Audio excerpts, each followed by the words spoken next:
বর্তমান বিজ্ঞানীরা কি বলেছেন?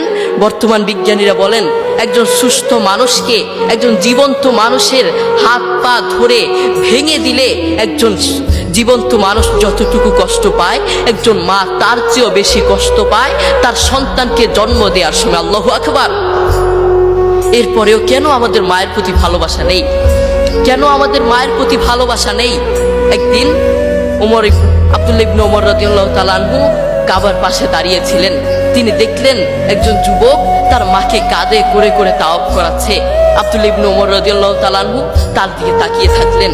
এরপর যুবকটি আব্দুল্লাহ ইবনে ওমর রাদিয়াল্লাহু তাআলা আনহুর কাছে এসে বললেন, আমি কয়েকটা বছর এভাবে আমি আমার মাকে কাঁধে করে বেড়াই, আমি আমার মাকে বাথরুমে নিয়ে যাই কাঁধে করে, আমি আমার মাকে খাওয়াতে নিয়ে যাই কাঁধে করে, প্রত্যেকটা জায়গায় আমি আমার মাকে এভাবে কাঁধে করে নিয়ে যাই।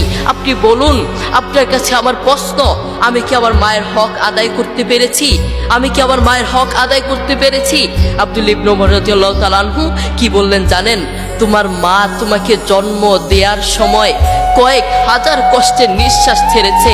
তুমি যদি সেই কয়েক হাজার কষ্টের নিঃশ্বাস থেকে একটি কষ্টের নিঃশ্বাসের হক আদায় করার জন্য কিয়ামত পর্যন্ত তোমার মাকে এভাবে কাঁধে করে বয়ে বেড়াও, কিয়ামত পর্যন্ত একটা কষ্টের নিঃশ্বাসের হক আদায় করতে পারবে না। আল্লাহু আকবার।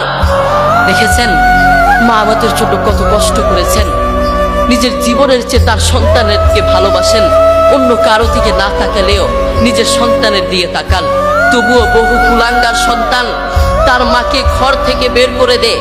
বহু কুলাঙ্গার সন্তান তার মায়ের উপর আঘাত করে থাকে।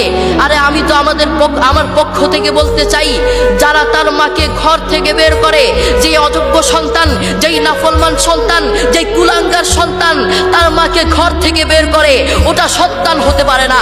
আসমানের নিচে জমিনের উপরে ওই সন্তানের মতো নাফরমান আর কে হতে পারে?